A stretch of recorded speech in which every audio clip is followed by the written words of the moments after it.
Good evening and welcome to Saturday, May 10th, 1941. I'm Henry Chop, your host. It is a beautiful spring night in 1941. I'll tell you what we're going to listen to in just a little bit. If you enjoy the content of this channel, not only subscribe, but please donate to its upkeep.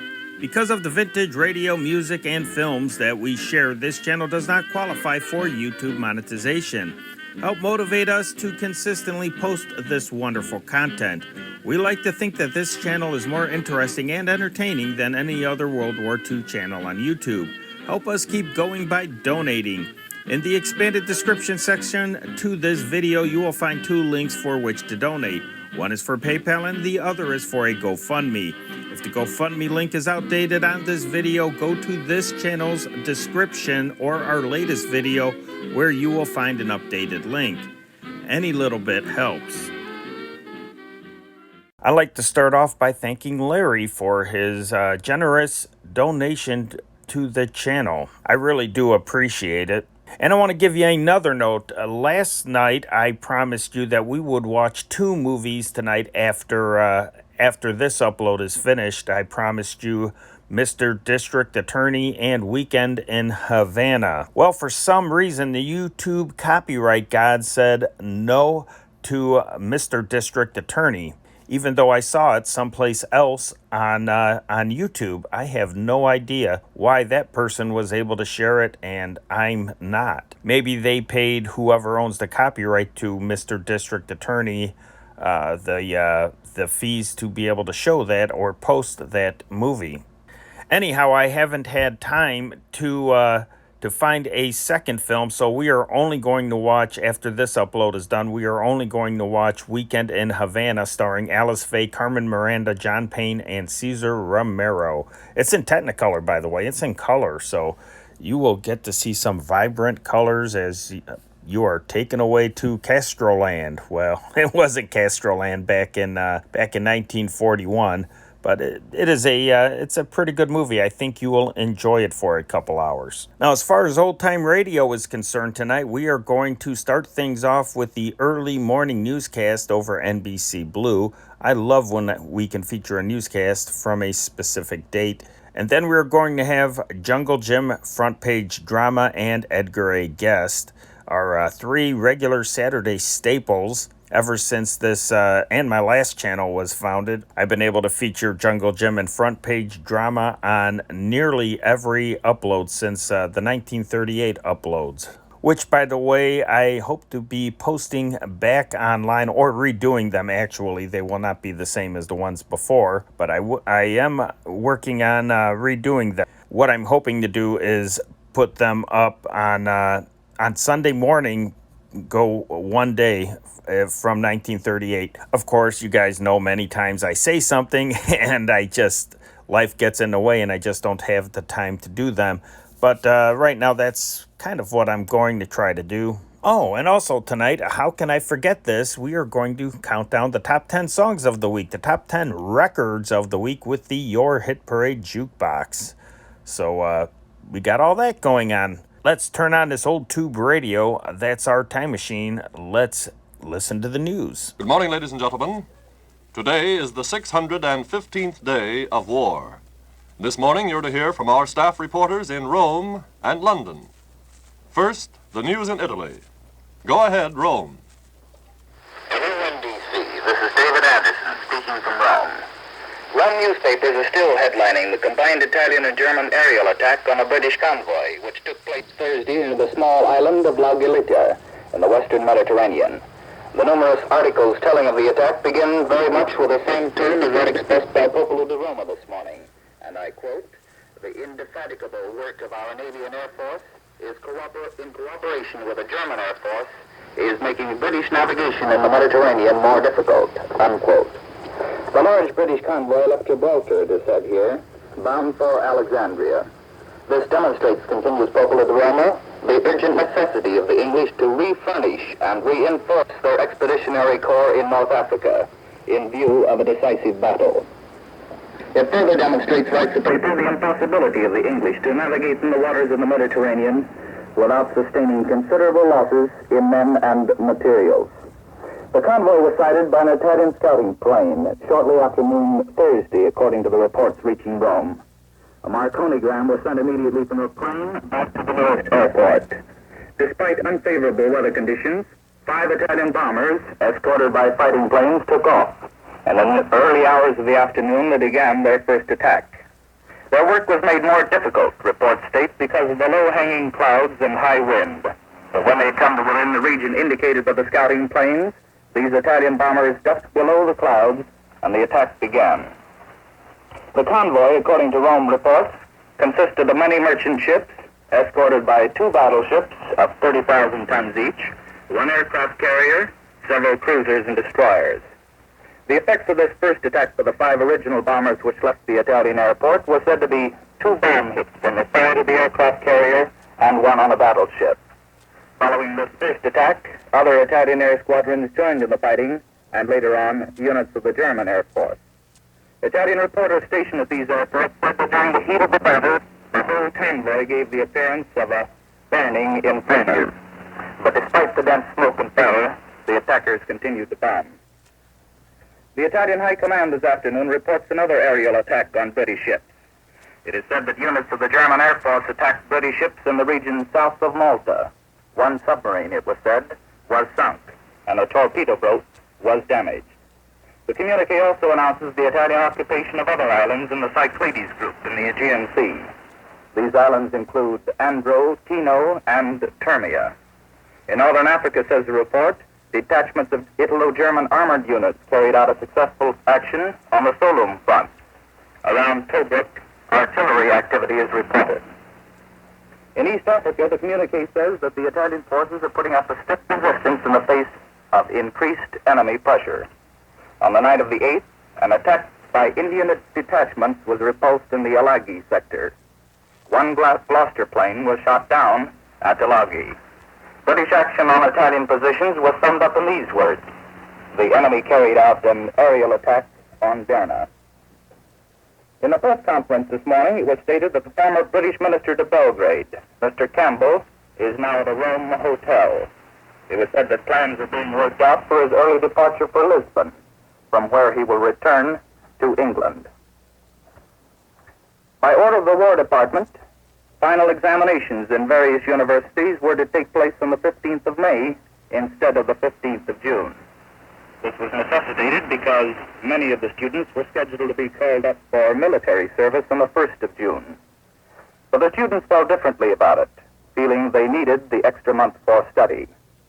A notice appearing in this morning's papers indicates that there may be an amicable solution to the problem. The War Office has just issued an order stating that the students will not have to report for military service before July 1st. Popolo de Roma comments generally on the situation in America today. The dark clouds of war which is springing from the White House is spreading throughout the nation, writes the paper, and the voices of the isolationists are being drowned out by the can-can of Washington. The paper asserts that the American people are being stunned, confused, and worked by the American press and radio in cooperation with the president to conclude the 3rd act of the grotesque comedy, which is but a prelude to the tragedy. The paper accuses the president of beginning his administration by speaking of peace, and little by little he has brought the people around to his will. Now, says Popolo de Roma, the American people are virtually prisoners of the Jews and representatives of high finance. And this is David Anderson, returning you now to NBC in New York. This is New York. We have news from the Associated Press from Madrid. Men close to Generalissimo Francisco Franco held posts in the Spanish Ministry of the Interior today in the wake of a shakeup in which a number of officials appointed by Foreign Minister Ramos Serrano Suñer were ousted. And now from Italy and the Mediterranean, the report we've just heard, we turn our attention next to the news in England. Go ahead, London. This is London. Ed Doy speaking. Comment on the Battle of the Waves in this morning's papers is sparse because the figures on April shipping losses were announced too late for more than mention in the majority of morning papers. The Daily Mail, in a long editorial entitled Storm in America, hopes that the April figures may in part rectify a blunder which has sown doubts in the United States. But, the paper continues, The hasty issue of the figures will not fully satisfy the question of our losses in the Battle of the Atlantic, as raised by Senator Vandenberg and Admiral Land. The denial, or semi-denial, that Admiral Land's figures were incorrect was obviously unsatisfactory. The American people are entitled to know facts, not opinions. No one, the paper says, wants to pass on news of real value to the Germans. But it becomes clear that the Admiralty in the future will have to give more explicit information whether they like it or not. The paper then attacks the past stupidity and obstructionism of the Service Department and demands a drastic overhaul of all the British information services. The people, both at home and abroad, it says, ought to know more in order to understand more. They need enlightenment, but they get pep talks. We don't want an anti-rumor campaign. We want a pro-fact campaign. Lethargy and apathy must be broken down by the forces of enlightenment and continuous explanation. A comparison of the March shipping losses with those of last month, as published in the Daily Telegraph, leads to some interesting deductions. They are not 100% conclusive because of the lack of detail. 60 British ships and 3 neutral ships were lost during each of those 2 months. But only 22 Allied ships were lost in March, as against 43 in April. These Allied losses were 121,279 tons greater in April than in March, and it can safely be assumed that the largest portion of this increased loss was suffered in the eastern Mediterranean due to the evacuation from Greece. The British tonnage losses in April were 64,365 tons greater than in March, and these too may be assumed to have been lost in the Mediterranean. Added together, these Mediterranean losses, therefore, amount to about 185,600 tons. Since, however, the grand total of losses in April was 180,803 tons more than in March, it may be assumed that the actual Atlantic losses were lower in April over March by the difference between these two totals.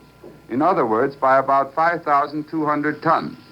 It is not a big drop when it is considered that the Germans removed a fair proportion of their air fleet designed to attack shipping from the Atlantic bases in France to Sicily and the Balkans. Since the Germans were pretty positive that the British forces would be thrown out of Greece, it may even be assumed that they started withdrawing Atlantic planes before April. Since I put down my pencil and paper figuring out the above totals, the Admiralty announced that shipping losses in the Mediterranean in April were 187,054 tons. This means that 301,070 tons were sunk elsewhere, mostly in the Atlantic, and that these losses were about 6,000 tons below the March figures. Today is the first anniversary of the German invasion of the Low Countries and the West. All these countries are marking the day with befitting ceremonies.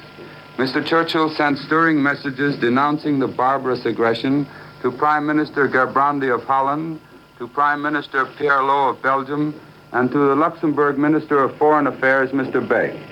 Mr. Churchill at the same time expressed the gratitude of the British government and people for the effective help which these nations have been giving the Allied cause on land, sea, and air.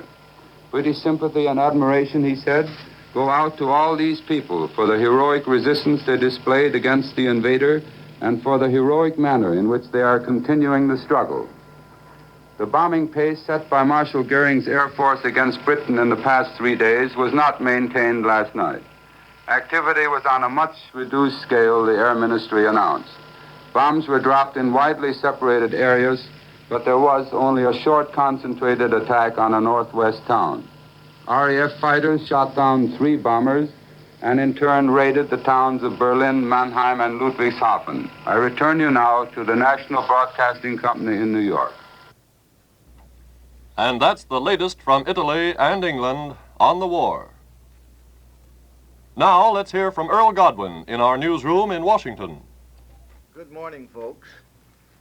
If you heard the London broadcast, you will see that a great many people in London, in England, are protesting against what is, I think, and see, they think, British military or official stupidity in trying to hide the number of American ships that have been lost in this transatlantic lend-lease business. As I have predicted, April showed England's peak loss in shipping, 106 ships having been sunk by their count. But the question that our Congress and our people ask has not yet been answered, and it is, how many American ships carrying goods to Britain have been sunk? Because our problem right now is convoys or naval aid or not. Still the only answer that we have is that of Admiral Land of the Maritime Commission, who said 8 ships, plus possibly more. Immediately, Land's reply and information was subjected to unending attack and criticism here. But remember, Admiral Land is not a diplomat or a propagandist. He is in the freight shipping business. His job as chairman of the Maritime Commission has been to get the cargoes to Britain. And when he was asked by a senator, he sat down to make as good a showing as he could out of the material he had. Well, now, British airmen have been speeded up, and they've bettered their aerial warfare, and here in Washington, there's a feeling that all that's because of this American aid. There have been more planes and better planes, American ingenuity and output in faster, much faster, harder-hitting planes, more and bigger bombers which can be flown across the Atlantic and which have arrived there this fine spring weather, faster airplanes for pursuit and attack than have ever left the ground before in all history. The British claim to have shot down 3 more German bombers during widespread raid over England, and this means that 124 warplanes have been shot down in the first 10 days of May, and 91 of them were night raiders, and I use that bit of English news, war news, to bolster the statement that I made that Washington believes that American planes are having their effect. Well, to get back to the ship business, it may be that Admiral Land was right, and only 8 ships carrying American goods to Britain have been sunk, plus the X quantity, the more that have not been reported. But nonetheless, there seems to be a groundswell in the administration for total naval aid to Britain for cargo deliveries and anything else needed. For that reason, Washington believes the President may take some facts and figures on the ship business to Congress, because Congress is in the dark. They don't know from these 106 ships whether they were sunk in the Mediterranean or the Irish coast or where, whether they were transporting English ships or our own ships. The President may have to show the necessity of the vast armored armada that the 2 Secretaries Stimson and Knox aver are necessary. And as these things creep toward an ominous showdown, Selective Service Headquarters advise that there will be greater liberality respecting married men for the next draft, the next selection. Too many married men have been drawn so far, and the date for the next registration may be June 14, which is Flag Day, but that is not official. It has been suggested, and that's all from Washington at this time. Tomorrow, Sunday, this regular morning roundup of war news will be heard over most of these stations at 9 o'clock Eastern Daylight Time. This is the National Broadcasting Company.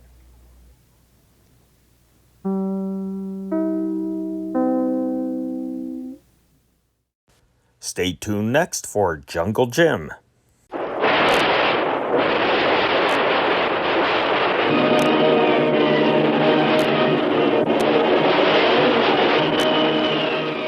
Presenting The Adventures of Jungle Jim.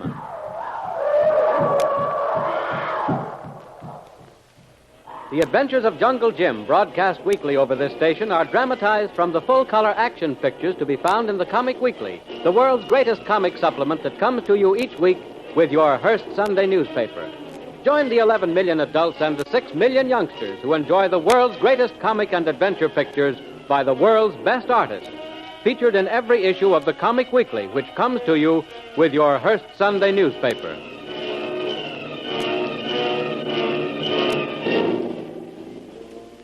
The case of J7 is definitely closed with the death of Doc Beard, and Jim is now resting comfortably in the convalescent pavilion of the base hospital in the Canal Zone, out of danger and on the road to complete recovery, after the dangerous operation to remove the bullet by which Doc Beard almost ended Jim's career. Far to the south, on the broad Caribbean, the United States fleet is engaged in maneuvers, and a lone pilot taking off from one of the large airplane carriers is making a routine reconnaissance flight. With nothing but blue sky above and the calm ocean below, he is winging his way at tremendous speed when suddenly a dark shadow looms up beneath the surface of the ocean. A submarine comes to the surface. Hello, headquarters. Come in. Hello, headquarters. Flight 37 wishes to report. Urgent.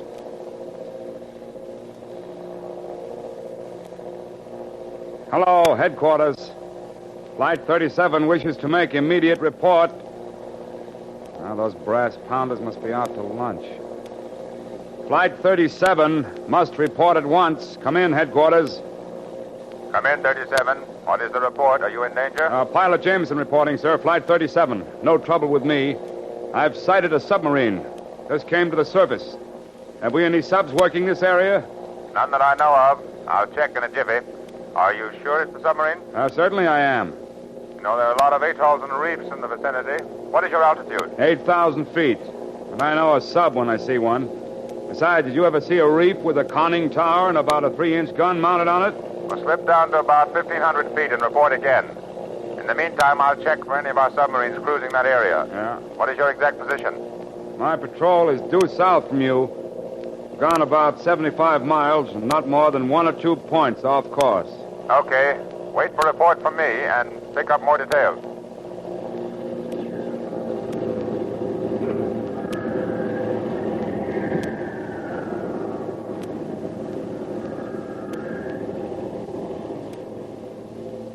Flight 37, come in. Flight 37, come in. Flight 37, Jameson speaking.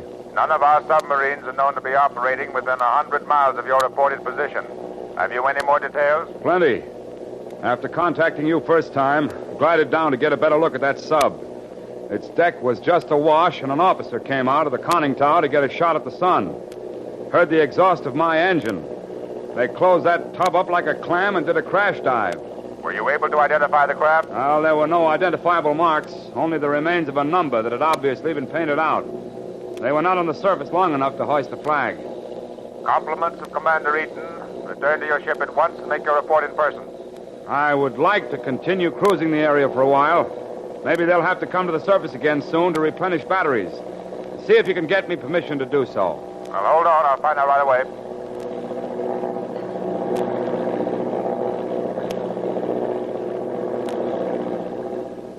Flight 37. Flight 37. Standing by. Go ahead. Continue patrol as long as you consider necessary. Then report to Commander Eaton. Okay, thanks. See you soon. Signing off. Flight 37.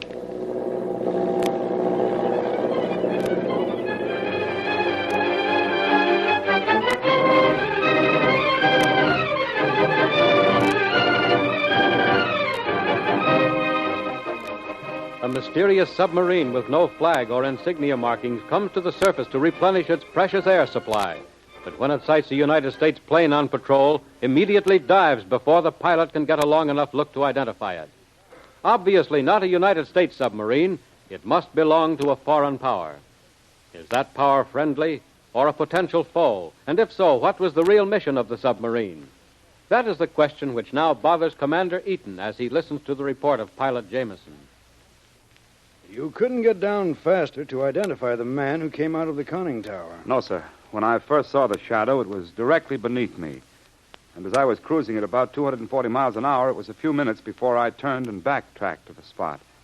I also had to lose plenty of altitude. I had 8,000 feet. Could you distinguish the individual at the conning tower as an enlisted man or an officer? More than likely an officer, sir.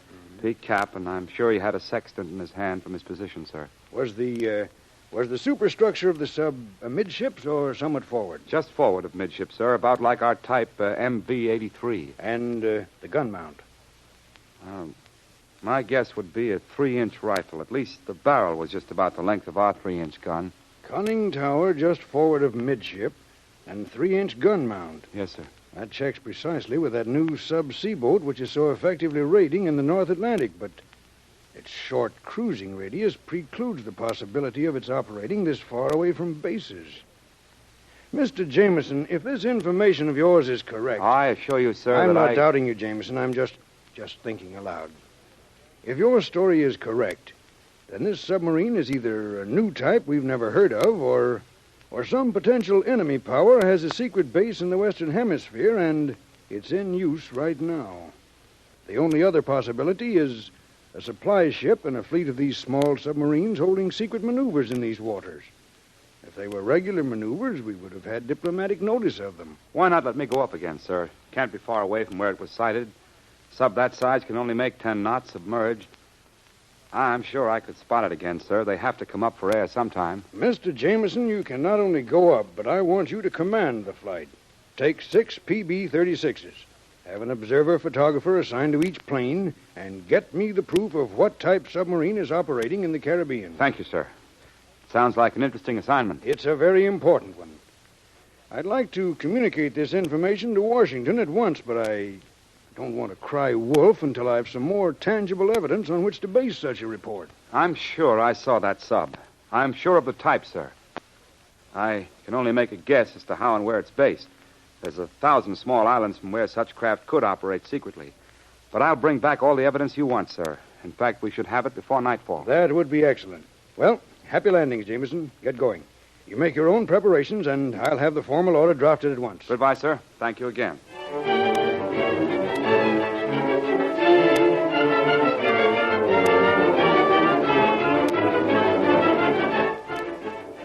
While the Navy is tracking down a routine report of the presence of potentially hostile submarines, Jungle Jim is reveling in the pleasant, lazy atmosphere of the tropical climate of the Canal Zone.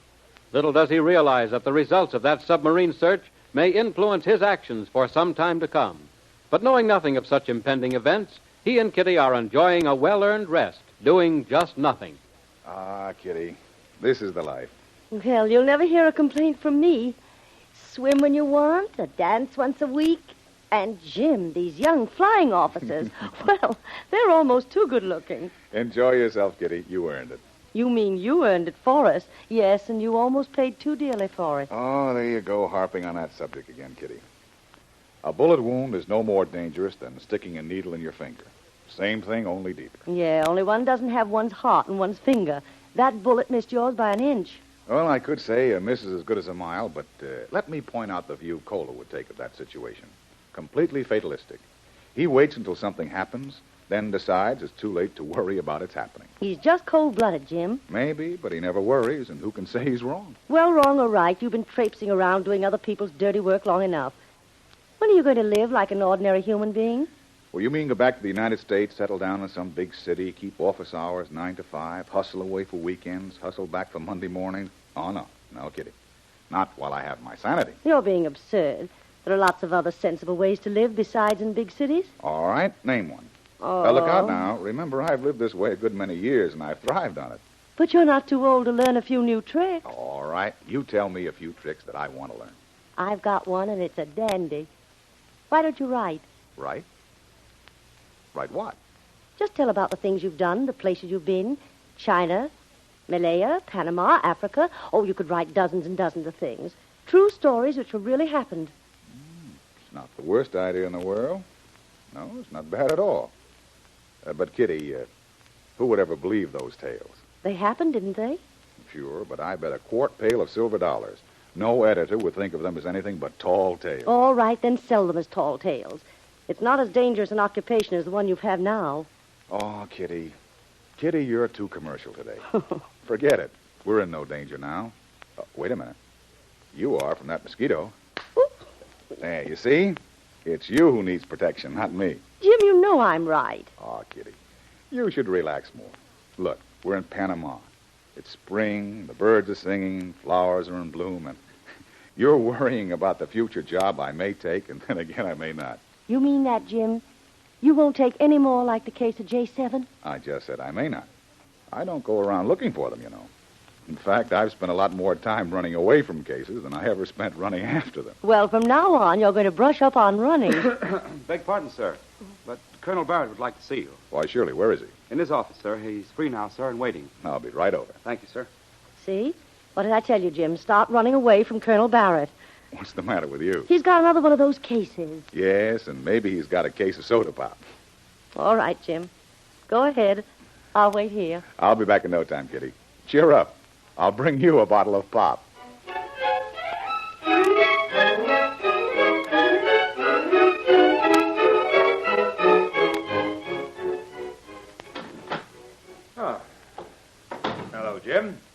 How's the invalid? Hello, Colonel.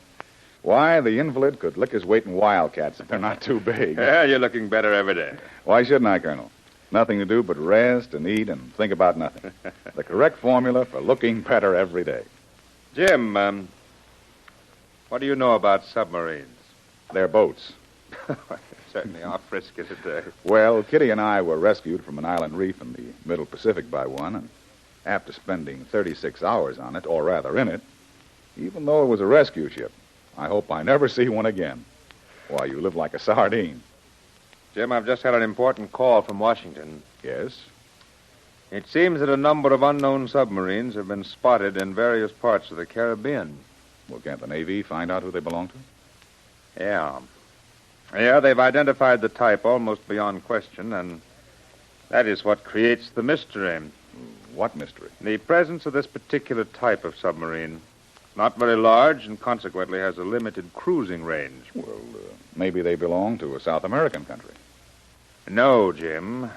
No, that's the rub. They belong definitely to a potentially hostile foreign power. And the only way that they could cruise in these waters would be from a secret base near the South American coast. Well, what has all this got to do with me? Just this, Jim. Washington wants you to go down and investigate that base.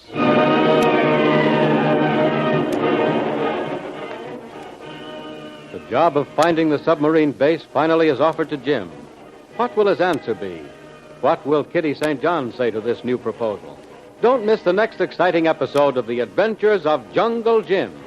Remember, you can follow these adventures in the full-color action pictures to be found in the Comic Weekly, the world's greatest comic supplement containing the best full-color adventure and comic pictures. Remember, no other comic supplement can give you the top names of Cartoonland, like the all-star favorites to be found in the Comic Weekly. The whole family follows the fun and frolics of Jiggs and Maggie and the Little King and the immortal Donald Duck, as well as the exciting adventures of Jungle Jim and Flash Gordon. Join the 11 million adults and the 6 million youngsters who every week find the greatest of home entertainment in the Comic Weekly, which comes to you with your Hearst Sunday newspaper. More thrilling adventures of Jungle Jim will be heard at this time next week over this station. Be sure to tune in.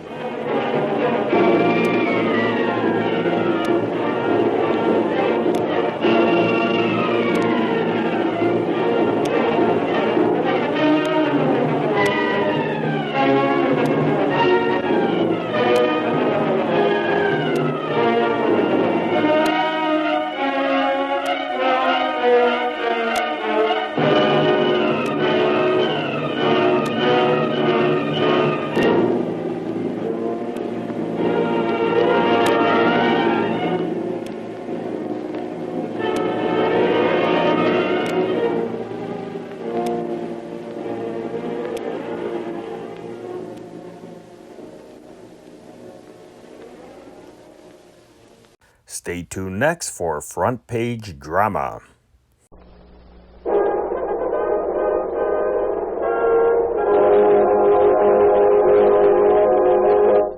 Front Page Dramas. The roar of the presses. Every week, these giant presses roll and keep rolling at tremendous speed, 15,000 an hour, until every last one of the 7 million copies of the American Weekly has gone through in full color. Great fiction, interesting features, factual articles, color illustrations. All these are found in every issue of the American Weekly. All these go to make up the nation's reading habit, another name for the American Weekly, which comes to you every week with your Hearst Sunday newspaper.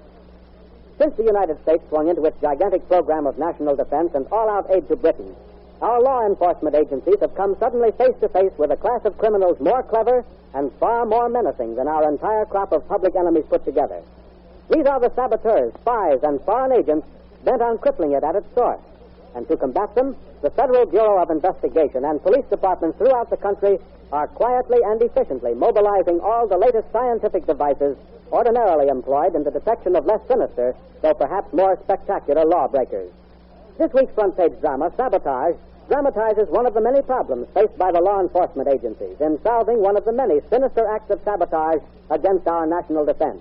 Revealed in the feature article, Sabotage, to be found in next Sunday's American Weekly. Our story opens aboard one of the newest United States submarines, performing torpedo target practice off the Atlantic coast. The commander is addressing his officers and crew.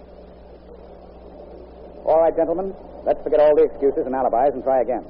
This time, let's keep our minds on the job and our eyes on the target. For the love of heaven, don't miss this time, or we'll be the laughing stock of the Atlantic Fleet. All right, men, station. Station. Spark, signal the target control station. We're ready again. Aye, sir. Proceed when ready, sir. Station. Station. Prepare to submerge. Prepare to submerge. Target approaching port bow. Torpedo station 1 ready. Station 1 ready. Target crossing port bow. Range 550 yards. Port bow tube, load. Port bow tube, load. Torpedo station 1 ready. Station 1 ready. Torpedo station 1, fire.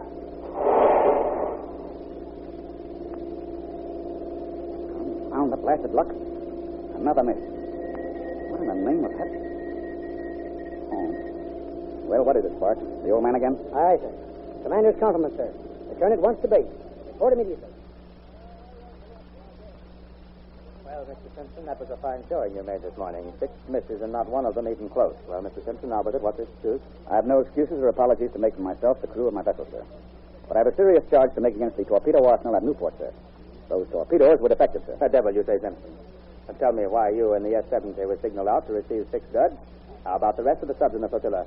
They didn't experience any trouble. I can't speak for the rest, sir, but I'm willing to stake my reputation as an officer that those torpedoes we used were defective. This is a serious charge, Commander Simpson. Either the men at the Newport plant are getting careless due to the rush of orders, or else someone is willfully damaging those torpedoes in the process of manufacture. Without a careful investigation and substantial proof, I'm not at liberty to swear to the cause of the deficiency, sir. Very well, Mr. Simpson. I'll take you at your word and order an inquiry into the condition of the balance of the torpedoes we have recently received from the Newport plant. I hope, for the sake of your reputation and mine, you're right.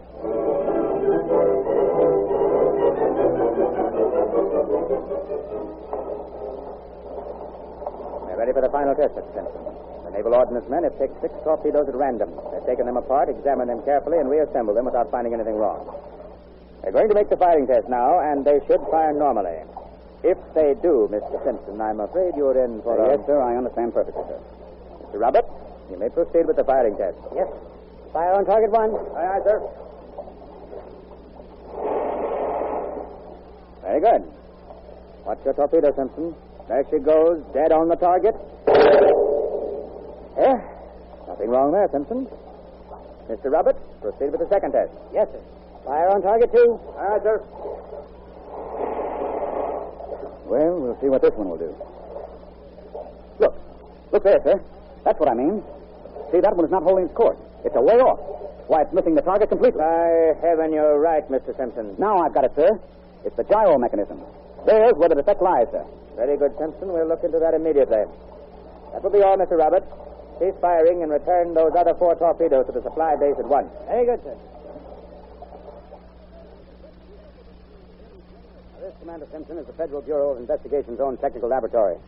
The minute I was assigned to the case and you sent me some samples of those gyro mechanisms that control the direction of the torpedo, I rushed them into the laboratory so that our scientists could subject them to spectrographic tests. Hey, this is quite a place you have here, Mr. Walker. Here's our man, Commander. Hello there, Walker. I've got some good news for you.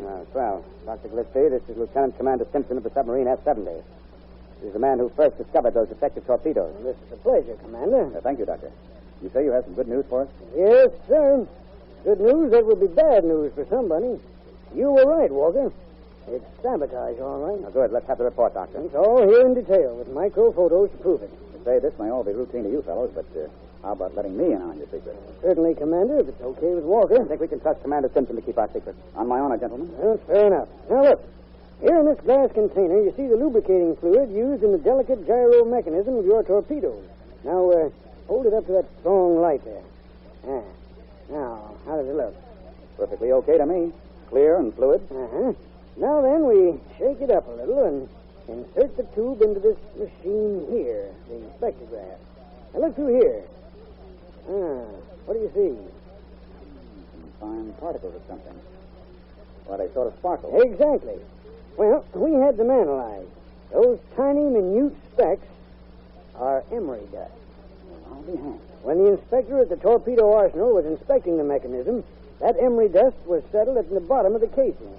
When the gyro mechanism began to revolve, it would stir up the dust, which would cling to the metal surfaces of the very delicate mechanism, and enough of it would gather to jimmy the works and throw the torpedo off its course. Why, a sub stocked with torpedoes like that would be worthless. It couldn't defend or attack. Well, I'm sorry to break up this discussion, gentlemen, but I've got work to do, and plenty of it. I've got to find the saboteurs who put emery dust in torpedoes.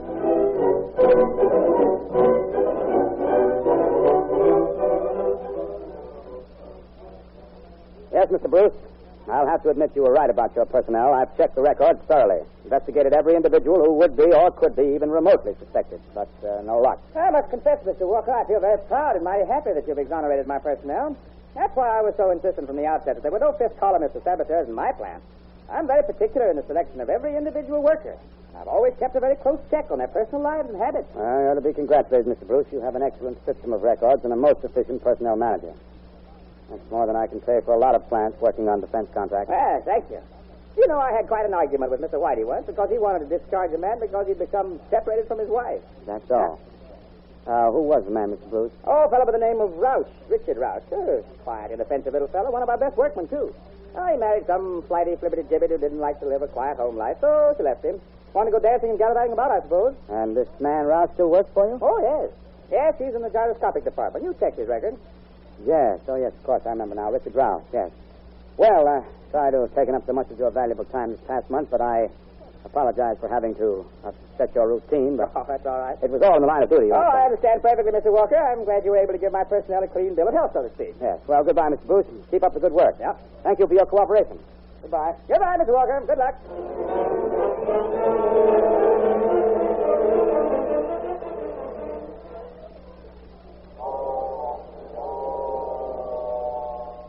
Yeah, she worked here under the name of Mrs. Roush. Good girl, too. Sorry to lose her. Went back to Bridgeport. Mrs. Roush? Sure, darn good girl. She changed back to her maiden name, Adelaide Walton. She got a better job, more money than I could pay her. Don't know why you're chasing her. She ain't stopped doing nobody any harm. Where'd she go? Oh, South Norwalk, I think. Yeah. Just left last month. Said she was getting a divorce. Here, I got her address someplace up in Hartford. Here it is. Right nice girl, mister.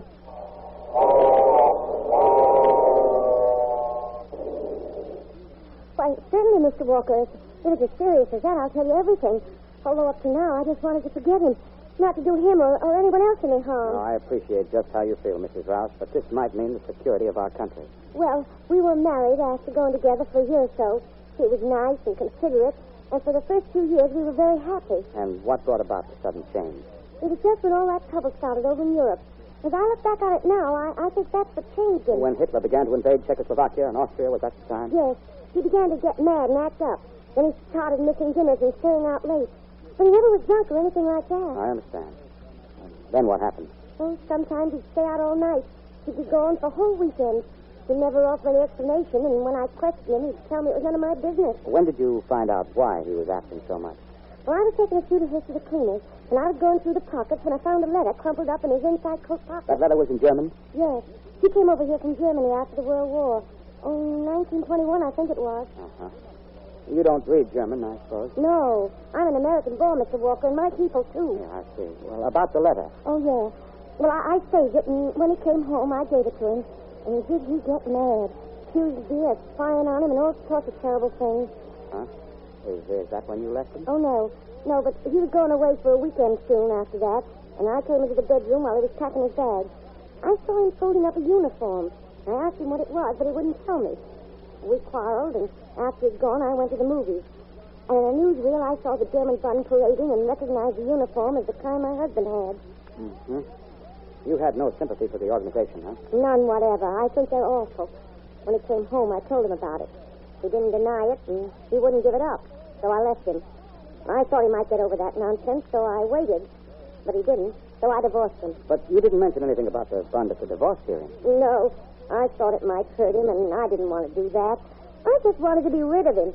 But if he's what you say, why, well, I want to see justice done. I've been watching you for a month, Richard Rouse. We've even made photographs of your actions and movements. We've caught you in the act of pouring emery dust into the lubricating fluid of the gyro mechanisms you inspect. We therefore place you under arrest. on the charge that you did unlawfully, knowingly, and willfully injure and commit an act of depredation against certain property of the United States.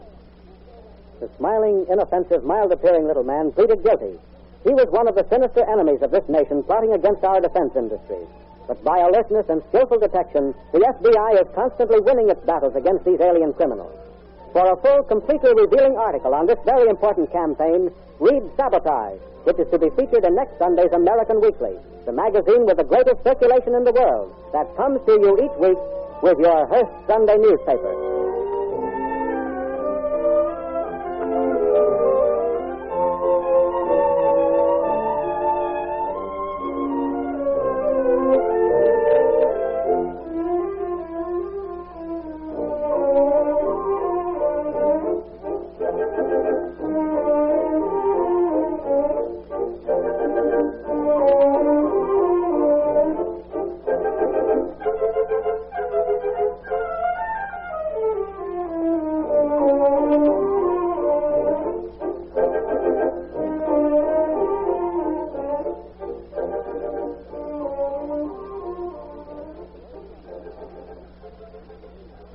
Stay tuned next for Edgar A. Guest.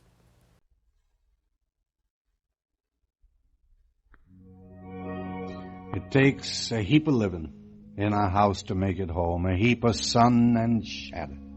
From the land of the sky, blue water.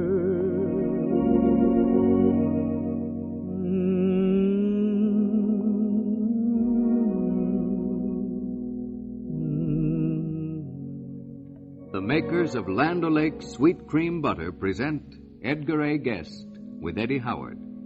A bit of music, a bit of verse, a bit of common sense to make your next 15 minutes a bit brighter. From the land of the sky, blue water.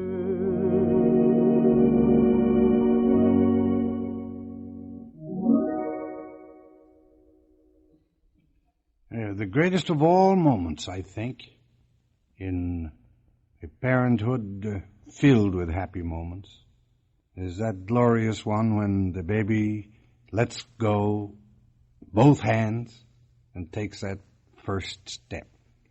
I can remember still the day that Janet took her first step. Last night she hurried out to say the baby took a step today, a step alone.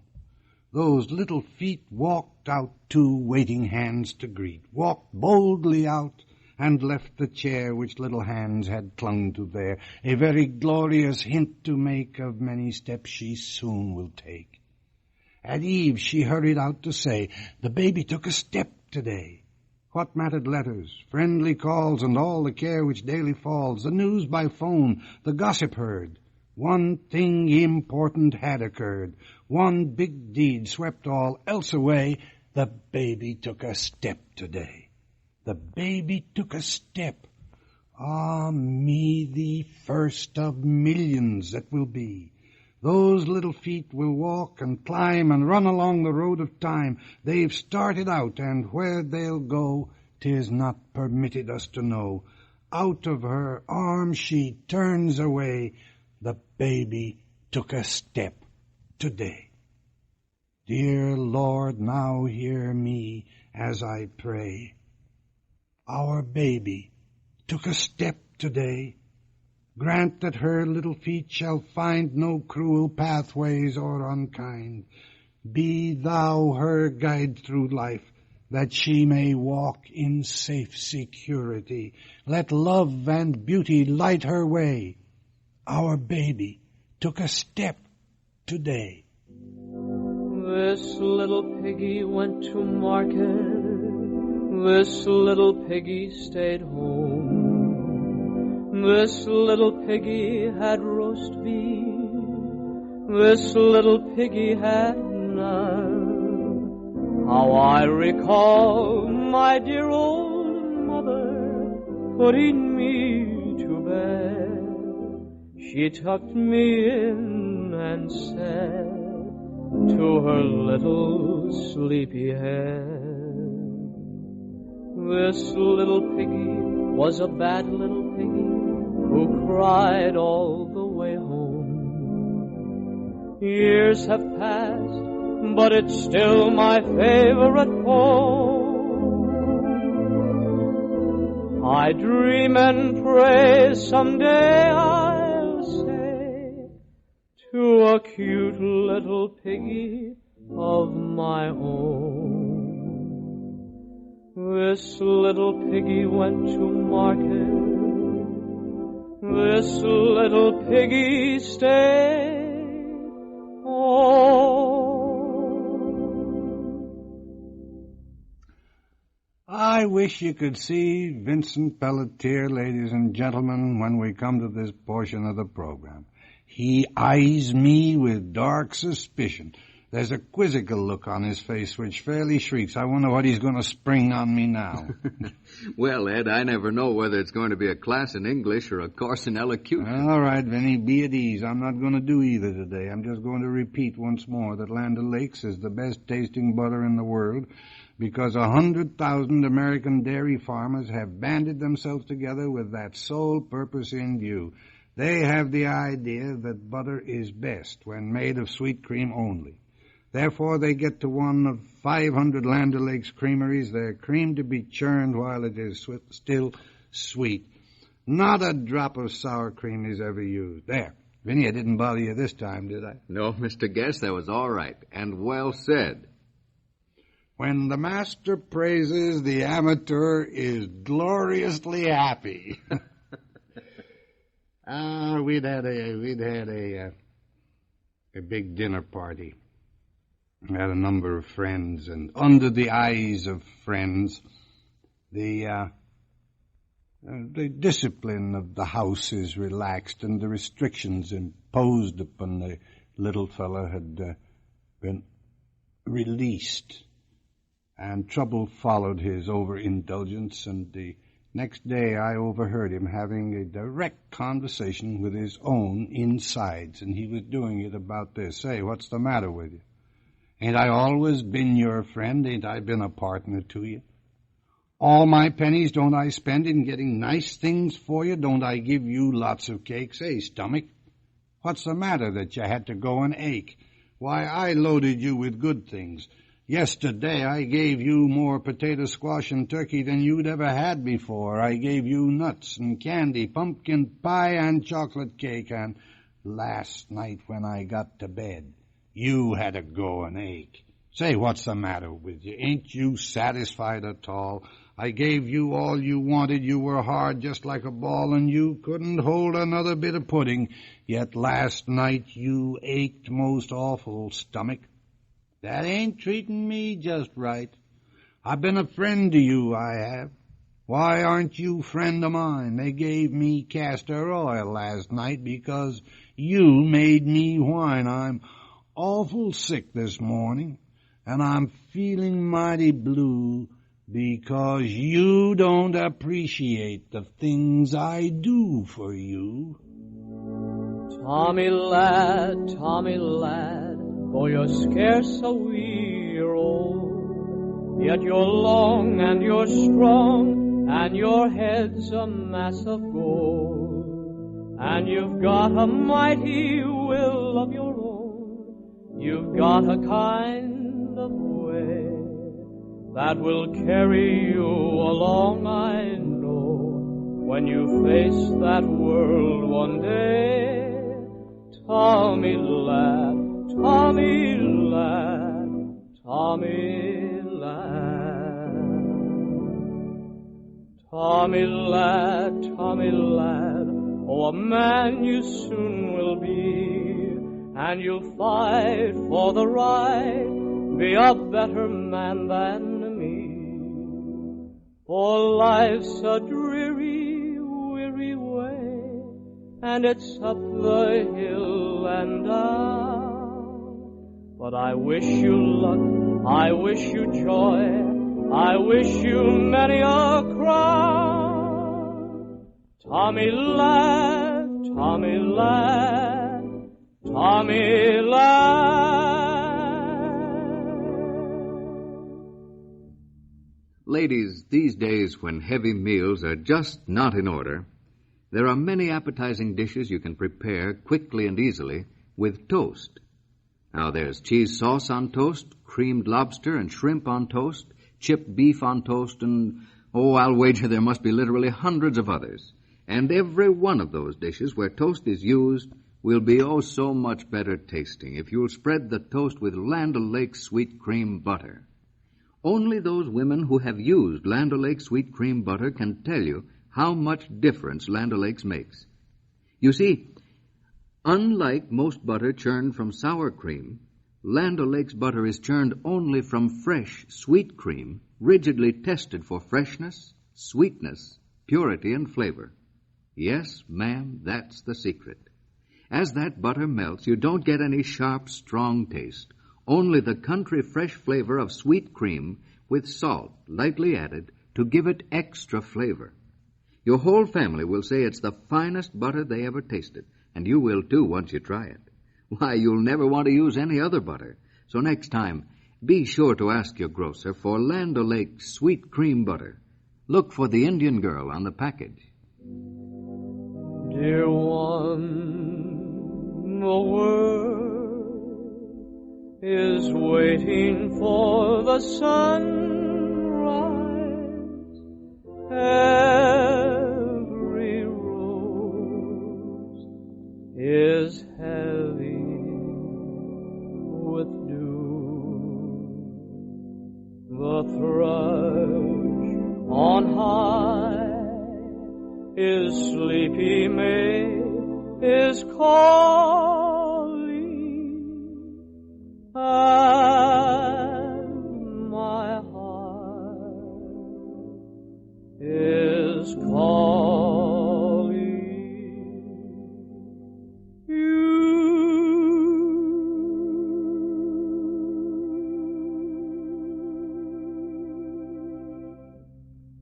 I often wish we had more time together, good friends of Land O'Lakes, because of things I wish we could talk out. This is a little bit done on the theory that everything that's good and worthwhile in this life, everything we cherish, depends for its charm and its joy upon others. If nobody smiled and nobody cheered and nobody helped us along, if each every minute looked after himself, and the good things all went to the strong, if nobody cared just a little for you, and nobody thought about me, and we stood all alone to the battle of life, what a dreary old world it would be. Were there no such a thing as a flag in the sky, as a symbol of comradeship here, if we lived as the animals live in the woods, with nothing held sacred or dear, and selfishness ruled us from birth to the end, and never a neighbor had we, and never we gave to another in need. What a dreary old world it would be. Oh, if we were rich as the richest on earth, and strong as the strongest that lives, yet never we knew the delight and the charm of that smile which the other man gives. If kindness were never a part of ourselves, though we owned all the land we could see. If friendship meant nothing at all to us here, what a dreary old world it would be. Life is sweet just because of the friends we have made and the things which in common we share. We want to live on, not because of ourselves, but because of the people who care. It's giving and doing for somebody else. On that all life's splendor depends. And the joy of this world, when you summed it all up, is found in the making of friends. From the land of the sky, blue water. You have been listening to the poems of Edgar A. Guest and the songs of Eddie Howard. And remember, there just isn't any finer tasting butter than Land O'Lakes, churned from sweet, not sour cream. Ask your grocer for Land O'Lakes sweet cream butter. This is Vincent Pelletier speaking. From the land of the sky, blue water.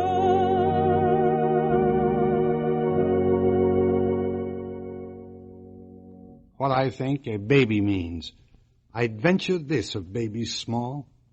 Since Eve's and Adam's came, they've brought to parents, one and all, a second chance for fame.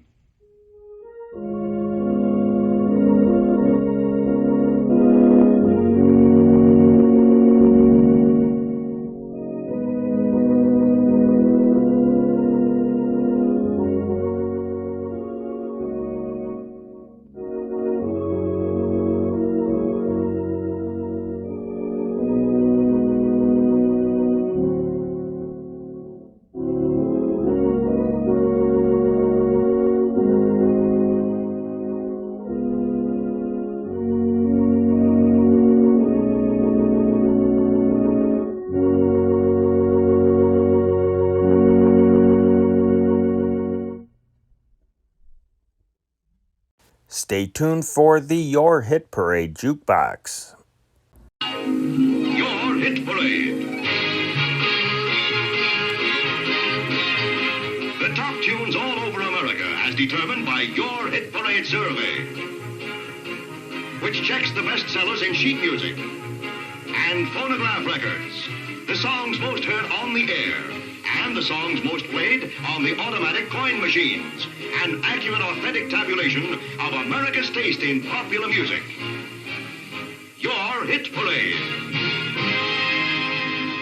I'm Henry Chap with a pocket full of nickels for the Hit Parade Jukebox.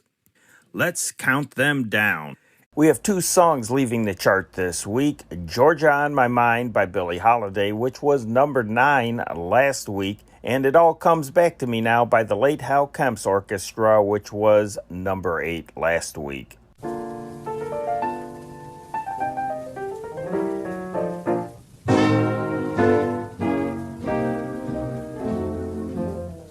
Georgia, Georgia,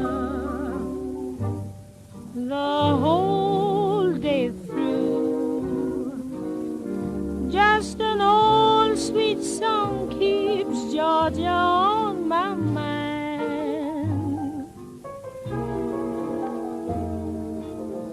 Georgia, Georgia, a song of you comes as sweet and clear as moonlight through the pines.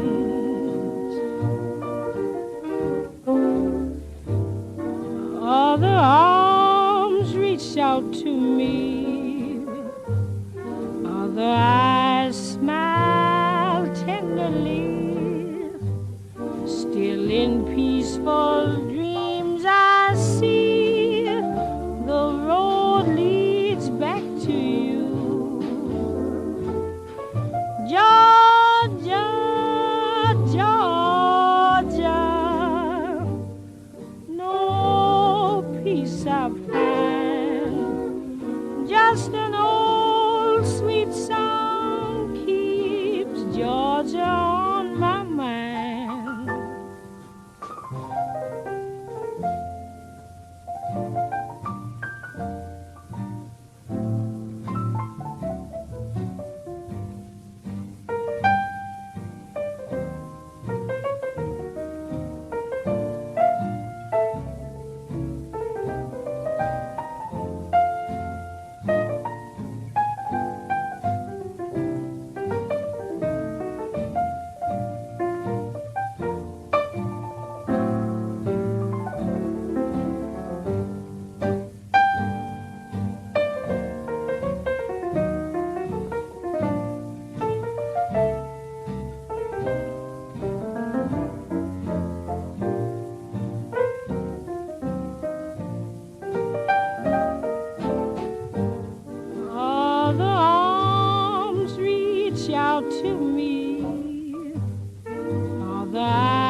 mountain blue?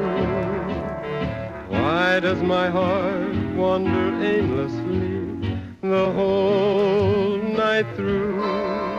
It all comes back to me now. A starry summer sky, a laughing you and I, alone. It all comes back to me now. A sea of midnight blue, your face uplifted to my own. We called it a thrill of the moment and blamed the moon up above. We didn't know what the glow meant. We never dreamed it might be love. It all comes back to me now. The love I threw away, and now each lonely night I pray that it will all come back to me someday.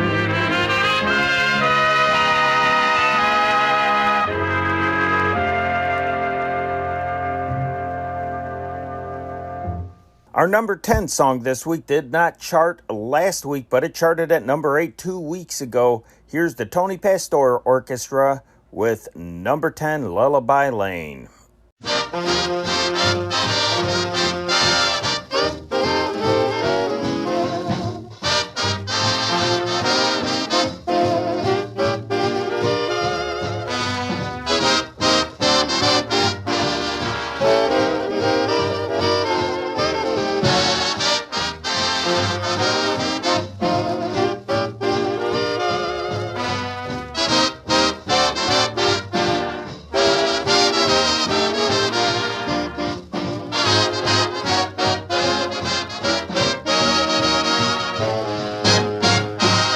Wasn't it a lucky thing that we got caught in the rain and found ourselves on the doorstep of number 10 Lullaby Lane?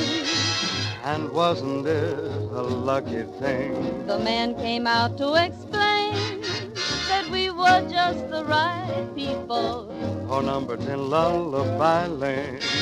He told us we could move right in if we would sign the lease.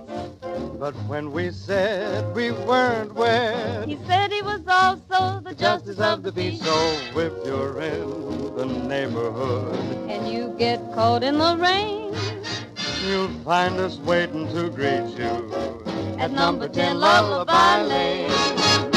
Look, honey, isn't that a cute little house? I'll say it is. Say, I wonder if anybody's bought it yet. Well, let's go and ask the caretaker. All right. Pardon me, sir. Is this house sold? No, ma'am, it isn't. Won't you step inside? It's just waiting for a happy groom and bride. Well, we're not married. I haven't even asked her. Well, step right in. I'm the pastor.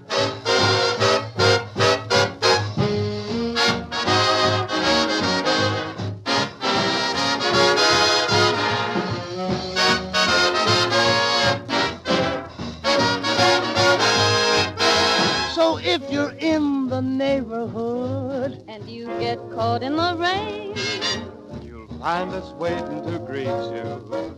Number 10 Lullaby Lane.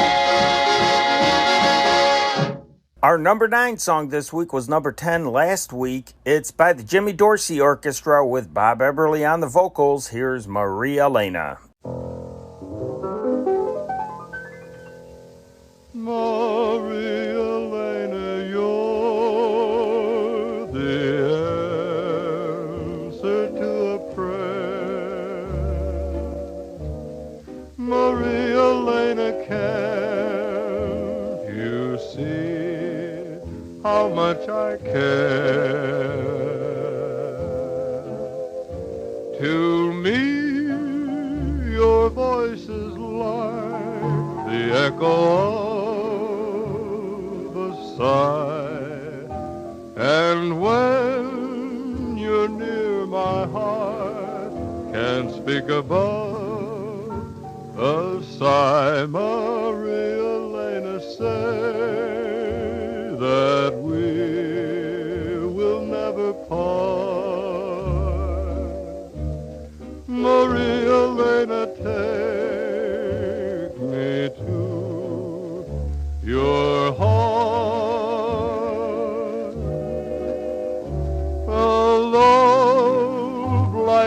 mine is great enough for two. To share this love is really all I ask of you.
Your heart,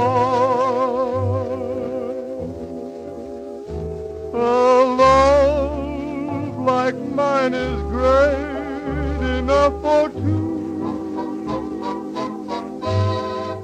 To share this love is really all I ask of.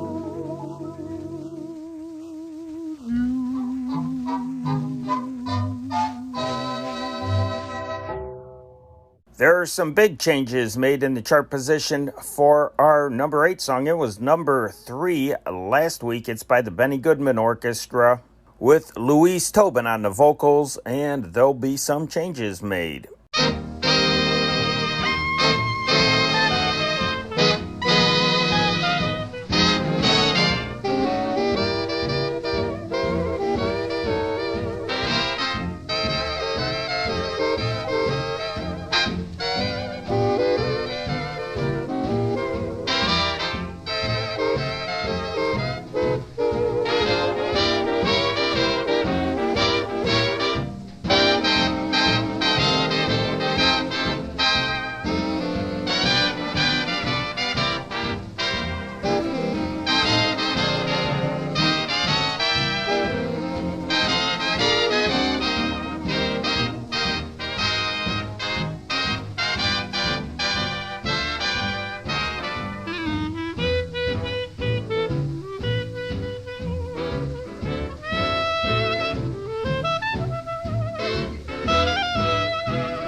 Our next song on the chart dropped one notch from number 6 to number 7. It's by the Tommy Dorsey Orchestra with Frank Sinatra on the vocals along with Connie Haynes and the Pied Pipers. And oh, look at me now.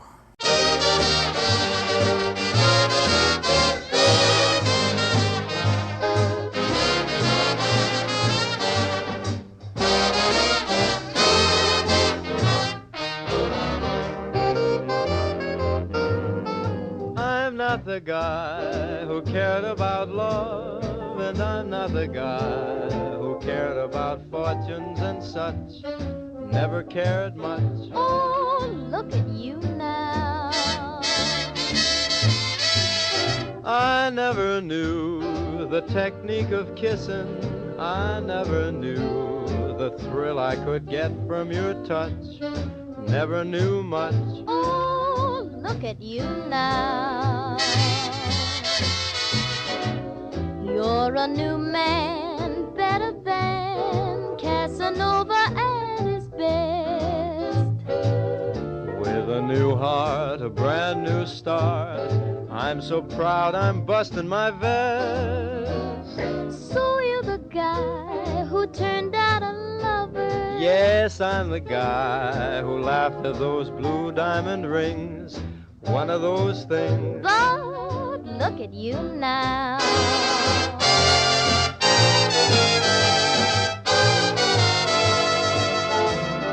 He's not the guy who cared about love, and he's not the guy who cared about fortunes and such. Cared about much, but look at him now. I'm a lover. He never knew the technique of kissing. He never knew the thrill he could get from her touch. Never knew much, but look at him now. Man, I really come on. He's a new man, better than Casanova at his best, rider. with a new start, a brand new heart. He's so proud he's busting his vest. So he's the guy who turned out a lover. So he's the guy who laughed at those blue diamond rings. One of those things. But look at me now. He's a new man, better than Casanova at his best. He's got some new jive and it's really fine. Why, I'm so proud I'm busting my vest. He's a lover. Yes, we know he's a lover. Yes. I laughed at those blue diamond rings. Just one of those things. But look at him now. Jack, I'm ready. Look at him now.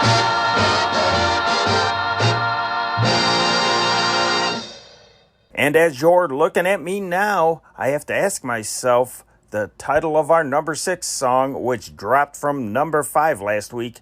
It's a twofer. It's a double dose of Tommy Dorsey with Frank Sinatra on the vocals and the Pied Pipers and Do I Worry.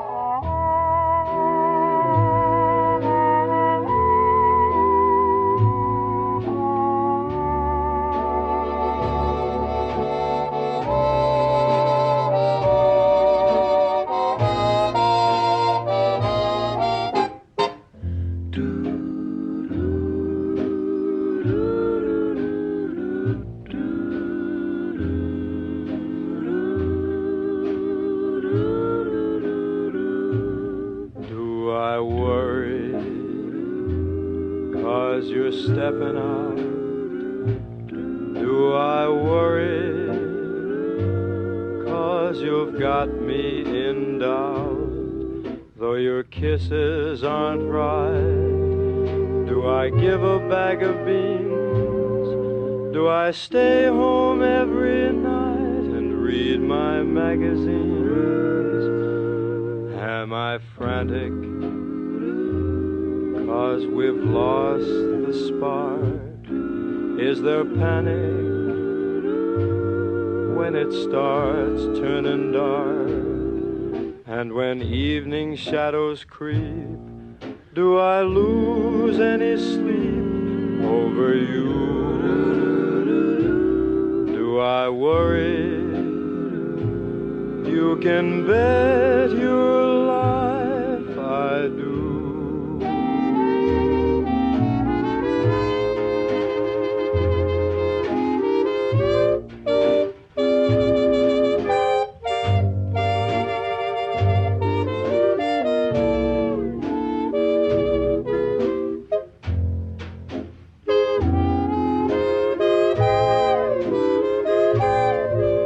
I stay home every night and read my magazines. Am I frantic 'cause we've lost the spark? Is there panic when it starts turning dark? And when evening shadows creep, do I lose any sleep over you? Do I worry? You can bet your life I do.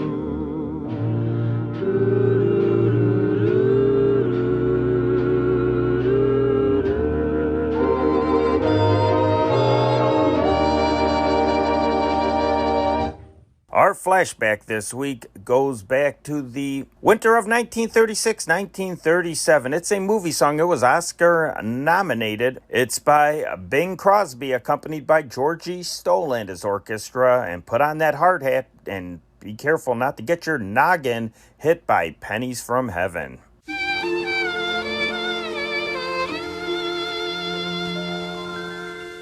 A long time ago, a million years BC, the best things in life were absolutely free. But no one appreciated the sky that was always blue, and no one congratulated a moon that was always new. So it was planned that they would vanish now and then, and you must pay before you get them back again. That's what storms were made for, and you shouldn't be afraid, for every time it rains, pennies from heaven. Don't you know each cloud contains pennies from heaven? You'll find your fortune fallen all over town. Be sure that your umbrella is upside down. Trade them for a package of sunshine and flowers. If you want the things you love, you must have showers.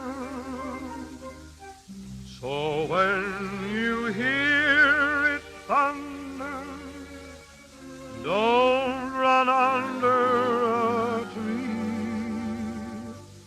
There'll be pennies from heaven for you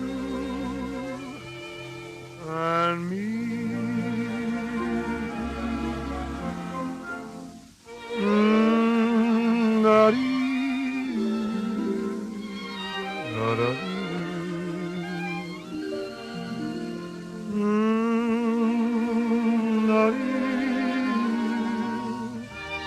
You must have showers,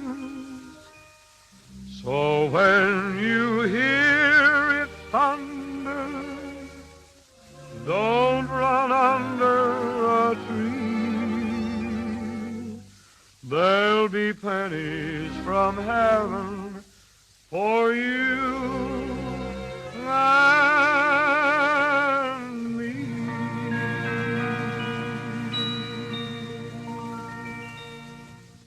Our number 5 song this week was number 4 last week. It's by Una Mae Carlisle. She is sticking her face in the water and coming up with a fish as she's walking by the river.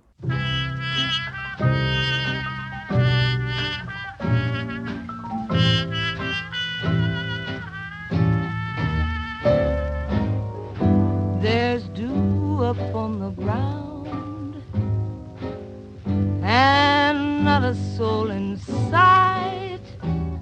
I'm walking by the river 'cause I'm meeting someone there tonight.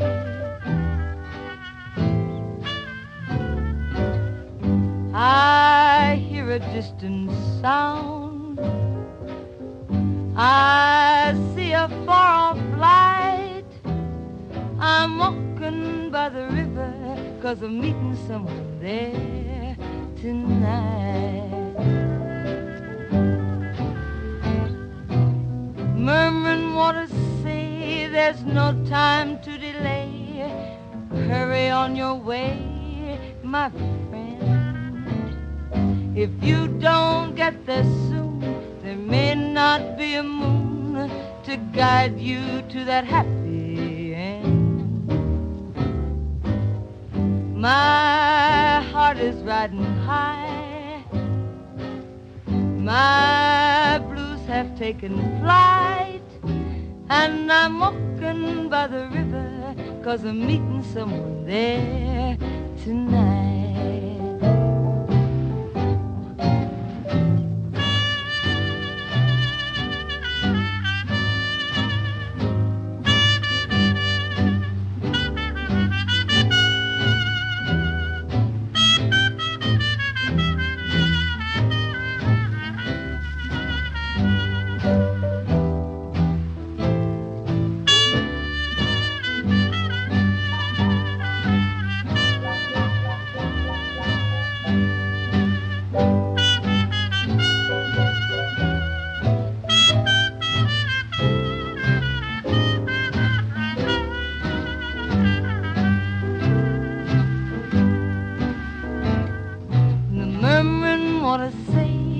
There's no time to delay, so hurry on your way, my friend.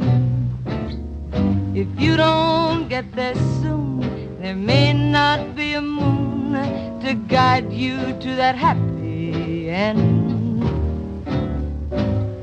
My heart is riding high. My blues have taken flight, and I'm walking by the river 'cause I'm meeting someone there tonight. Our only debut song this week debuts all the way up to number 4. It's by Wayne King, the Waltz King.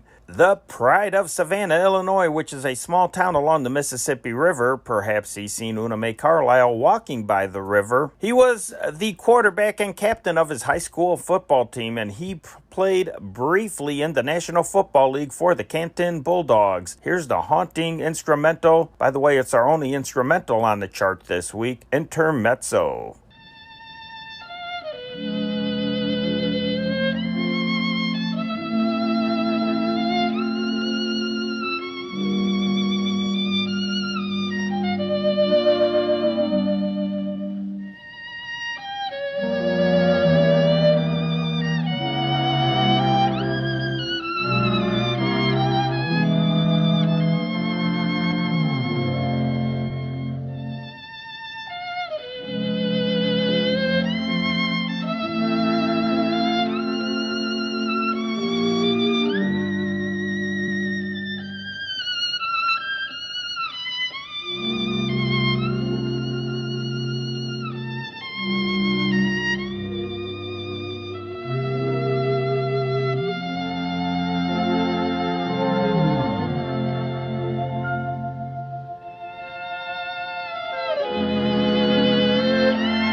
Jumping up all the way from number 7 to number 3 is a fitting song for these troubled times. It's by the Jimmy Dorsey Orchestra and My Sister and I.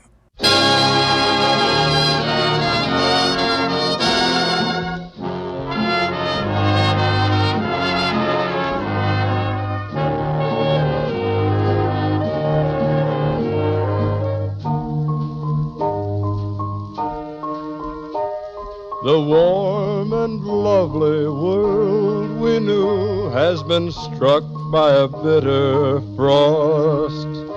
But my sister and I recall with a sigh the world we knew and loved and lost. My sister and I remember still a tulip garden by an old Dutch mill, and the home that was all our own until. But we don't talk about that. My sister and I recall once more the fishing schooners pulling into shore, and the dog cart we drove in days before. But we don't talk about that. We're learning to forget the fear that came from a troubled sky. We're almost happy over here, but sometimes we wake at night and cry. My sister and I recall the day we said goodbye and then we sailed away, and we think of our friends who had to stay, but we don't talk about that.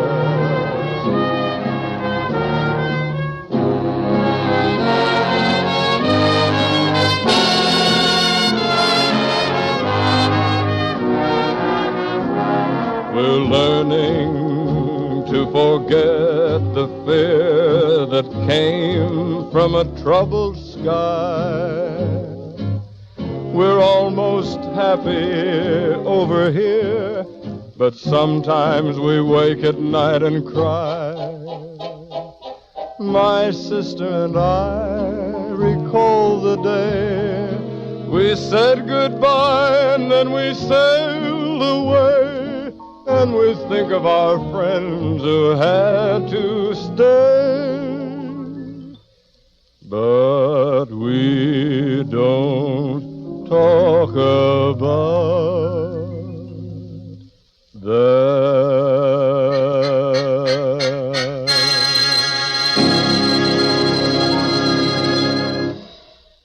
Holding steady at number 2 this week is the old guy that tells me how many licks it takes to get to the center of a Tootsie Pop. It's The Wise Old Owl by Al Donahue and his orchestra with the vocal chorus by Dee Keating.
You'd say goodbye, that old bird must have known.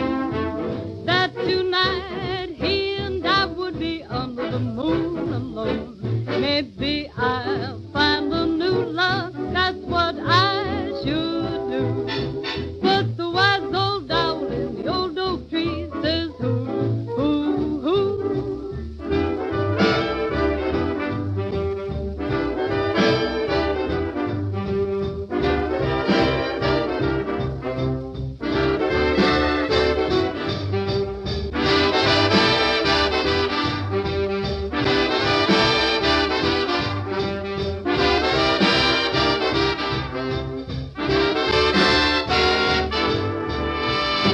And for the third week at number one, it's that Pretty Little Poppy Amapola by the Jimmy Dorsey Orchestra.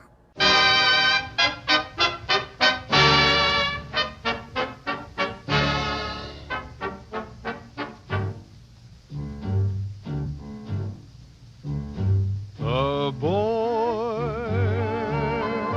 found a dream upon a distant shore. A maid with a way of whispering, si, senor. Each night, while guitars would softly play, the tune seemed to dance round the words that he'd say. Amapola, my pretty little poppy, you're like that lovely flower, so sweet and heavenly. Since I found you, my heart is wrapped around you, and loving you it seems to be a rhapsody. Amapola, the pretty little poppy, must copy its endearing charms from you.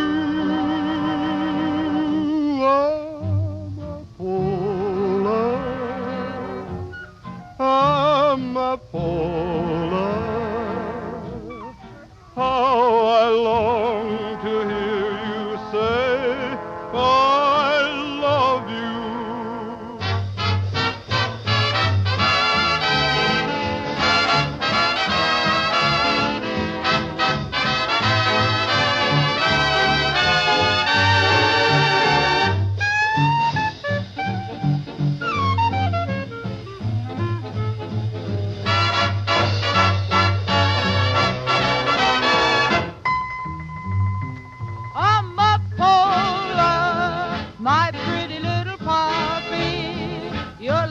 Lovely flower, so sweet and heavenly. Since I found you, my heart is wrapped around you, and loving you it seems to be a rhapsody. Amapola, the pretty little poppy, must copy its endearing charms from you.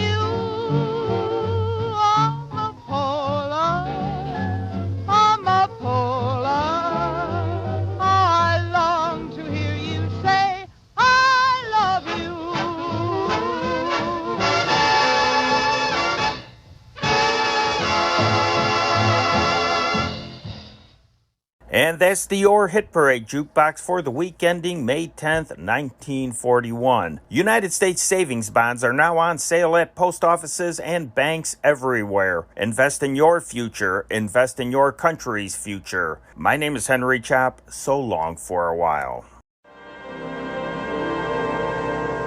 So long for a while. That's all the songs for a while. So long to your hit parade and the tunes that you pick to be played. So long.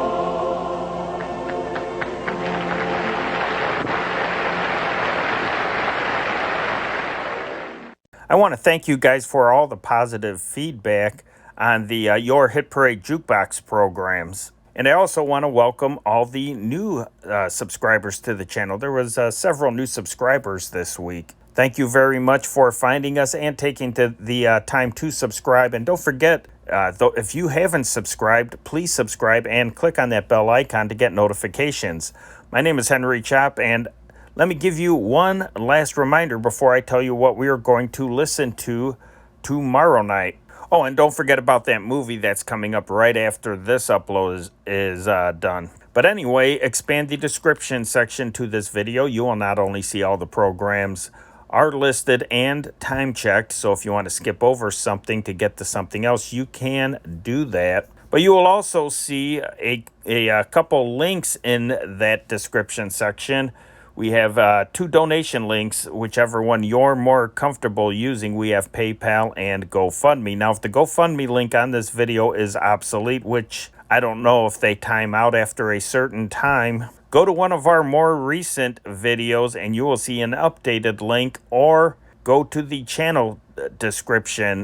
Go to the homepage for the channel, and in the channel description, I will make sure that link for GoFundMe is updated. So please do that. I do not make any money from any ads that you may see on this channel, especially a video like the one we heard tonight with all the music on it. You probably, once this channel gets a certain amount of views, the amount of ads seem to come up a lot more. The ads become more frequent. Sometimes they might seem to go with each and every song, and I apologize for that, but that's out of my control. I do not see any money from those ads. I do this strictly for fun, and whatever donations you guys may decide to, in your generosity, give to the channel, and I really do appreciate it. Well, tomorrow night is Sunday, May 11th, 1941, and we are going to start out with the topical news program, America Looks Abroad. Then we have the Jack Benny program. Then we have the Cats and Jammers program. And, we have a great Columbia Workshop program, Log of the R-77. It's about these guys trapped in a submarine. It is a great, I loved that program. And I may listen to it in the headphones out in a dark room laying in bed, because I listen to it at work in the pre-show. But, man, I want to listen to it again. That was a great Columbia Workshop. It was written by Norman Corwin. I can't stress it enough. That is a great program, and I'm going to put on my headphones. It's not in stereo, of course. They didn't have stereo back in 1941. Practical stereo for the most part. But it is just a wonderful program. And then we have another tribute to Jack Benny on his 10th anniversary. So some wonderful stuff tomorrow night. And don't forget to stay tuned. As soon as this video is done, YouTube only allows you to premiere videos on the quarter hour. So stick around and you will be able to watch Weekend in Havana. I'm sorry that I couldn't share Mr. District Attorney with you. I have to go by YouTube's rules. Otherwise, 3 strikes and I'm out. So you're going to be able to watch Weekend in Havana starring Alice Faye and Carmen Miranda. So stick around for that. And it's in color, too, which is awesome. Some vibrant colors. So let's turn off this old tube radio. That's our time machine, and get ready to walk over to the movie theater under that big bright light of the marquee. Buy some popcorn, Raisinets, and Coca-Cola, because we're going to watch Weekend in Havana. Good night. God bless. This changing world, this changing scene, where is it taking us? What does it mean? As long as we're certain of each other, we know we don't have to be afraid. these changing times we rise above. We have no time for them. We have our love, and love is the only thing that still remains the same through all this change.